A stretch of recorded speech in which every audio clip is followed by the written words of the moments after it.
Over the past decade, we've seen a steady rise in the capacity of e-mountain bike batteries, from the early Bosch days of 288 watt hours to the present day 600 to 700 watt hour ones. But many of us are becoming hardwired into thinking that we need more battery.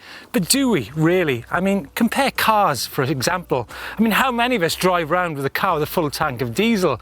How many of us drive around at full throttle? I do. Okay, right, well, maybe I got it wrong there. But today we're going to be looking at how a bike with two 500 watt hour batteries stacks up against one with one 630 watt hour one.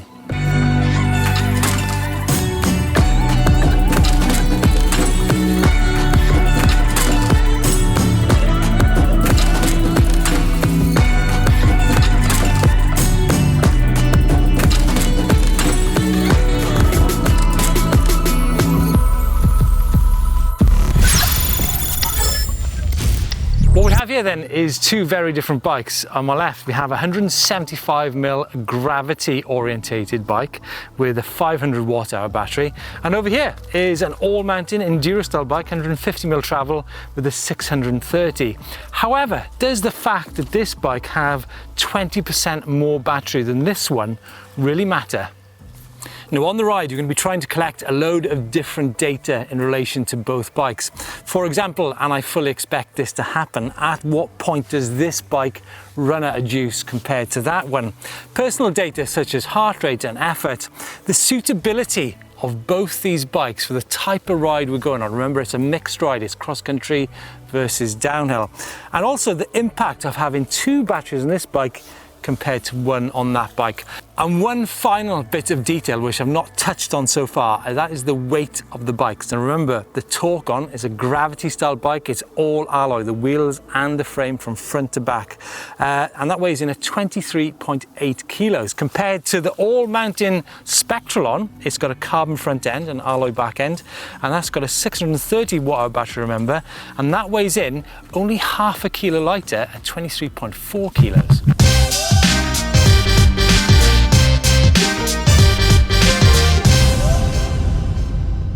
Okay, starting off with the Spectral. Now I've got the bike in trail mode, and also I'm in Profile 1. Now if you're not familiar with the Shimano system, there are two custom presets on there, Profile 1 and Profile 2. Profile 1 is higher power, less range, and Profile 2 is lower power from the motor and more range. So I'm going to go in the higher power. Obviously that's going to have an effect on the distance today, but I'll be using the same on the Torque-On as well. Watch that little beetle down there, and away we go.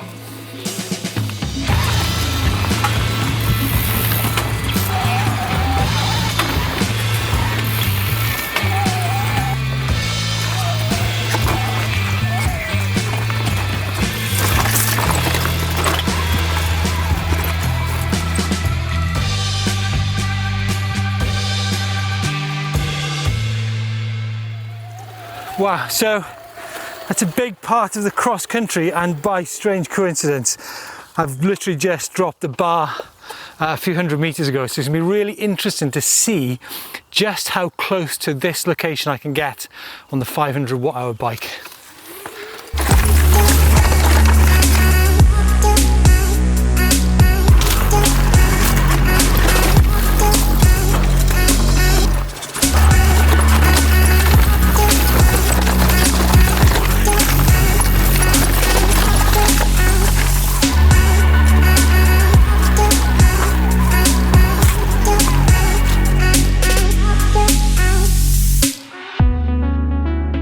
Don't forget guys, it's not just about the battery, it's about how you use your e-mountain bike.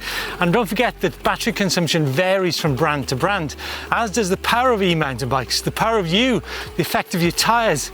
And one very key thing is the type of terrain you ride, rough or smooth, steep or mellow. That's going to have a far bigger impact in determining how much you get out of your battery. Ah, there she is. Now that is the first of a series of descents. Now hopefully on this bike, I've got plenty left in the tank, I should be able to nail 6 of them. So let's go and find out.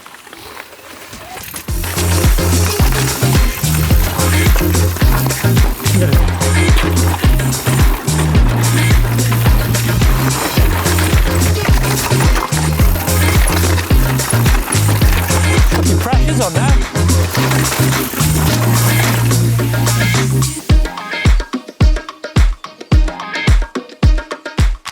That's crazy. I've just hit 3 bars down on the Spectral and I've done 3 downhill sections, which is pretty much part of the route. It's at this point I now go into the more gravity orientated runs, which I fully expect the torque to excel on. The problem is, will it actually get to this point?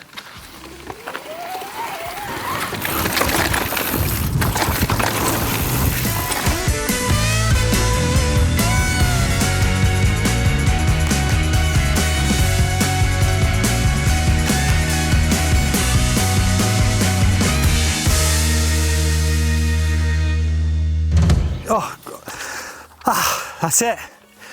She's out of juice. No more diesel in the tank. What have we got? Okay, so just so I can see my weary eyes, 3,100 feet of climbing and about an hour and a half. So I think let's knock down one more downhill and look at the data of our ride on the Spectral. Here then are the times for the Canyon Spectral on with a 630 watt-hour battery.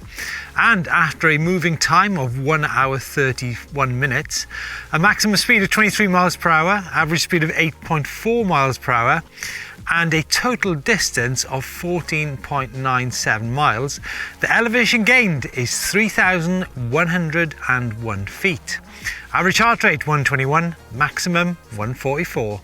But now we're on the torque on, and this has got 79% of the battery of the Spectral on. So I'm expecting around about 2,200, 2,400 feet of climbing on this bike. So profile 1 as previously, and away we go.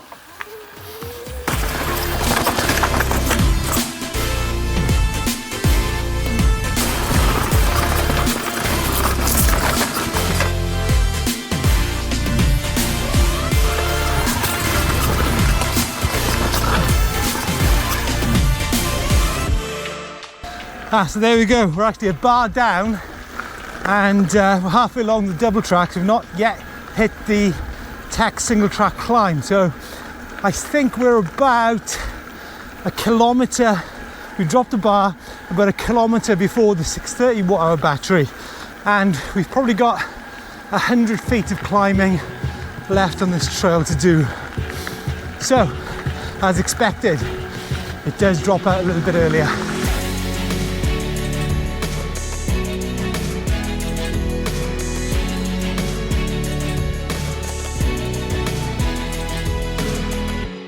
Okay, so here, that's the point where I got to on the Spectral. So yeah, I reckon about 100 feet and about a kilometre more on the Spectral. Sorry to mix up metric and imperial there, but hopefully it'll suit everybody.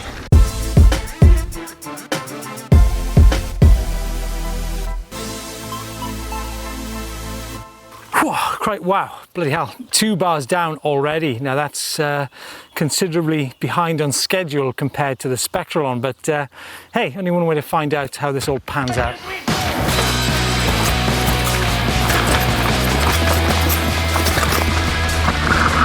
Big bird, it's tight.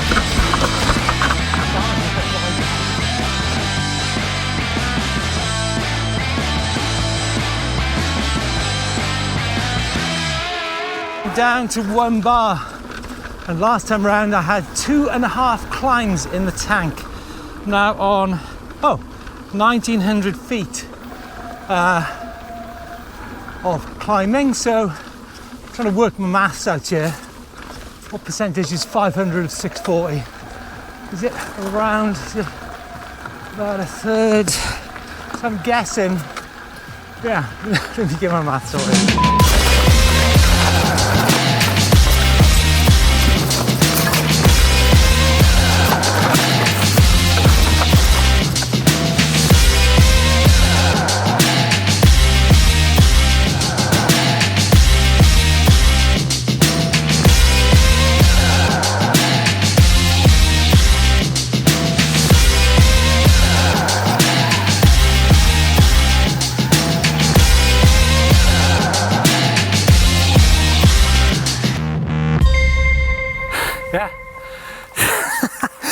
as you can see, I've just run out of juice. Now the funny thing is, massive coincidence, on the Spectral I ran out of juice just down by there. However, on that bike I managed to get in 2 extra shuttle runs over the hill, 375 foot up and down. So, oh, okay, hit that. So 2,200 feet. So that is about 800 feet less, I think. But look, the good thing about riding in a bike park, when you're doing these kind of comparisons, is the fact that you can get access to the downhill runs very quickly. So all I need to do now is dive into here. I'm going to look at the data.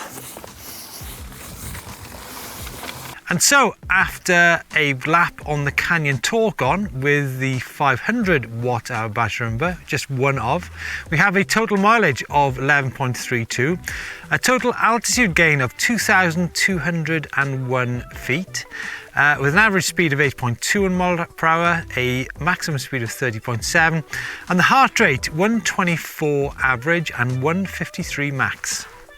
So how does this all add up after 2 laps on the 2 bikes? Well, we see that there is actually a deficit of 3 miles on the Torque compared to the Spectral, 880 feet less on the Torque compared to the Spectral, and a time of 1:06, which is actually 25 minutes left moving time in the saddle.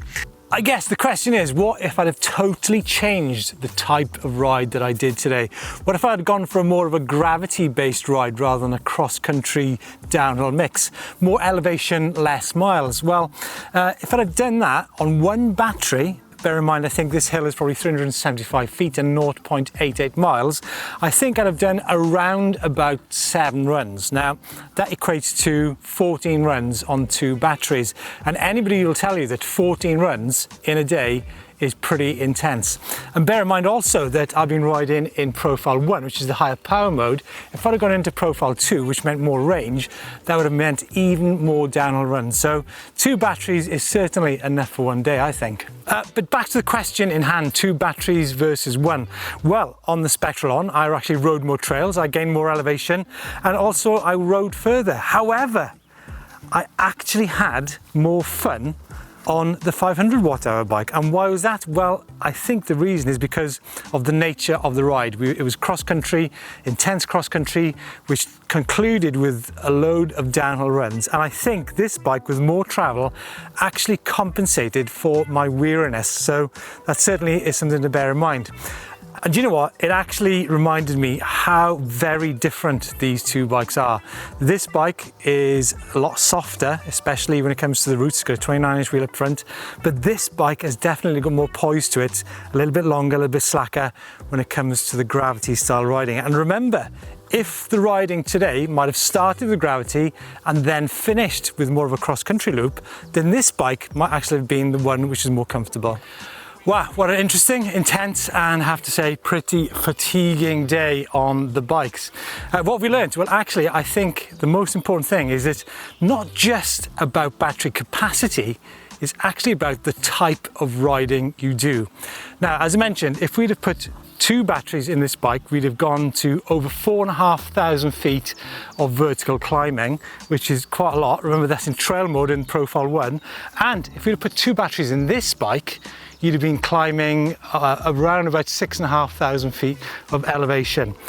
But remember, it's not just about the riding, it's also about the other things as well, such as the rider weight. Now, if you're a lighter rider, you could probably have gone for a long ride on just one 630 battery. But if you're a heavy rider like myself and doing gravity style, then 2 batteries is actually essential to get you a big day out.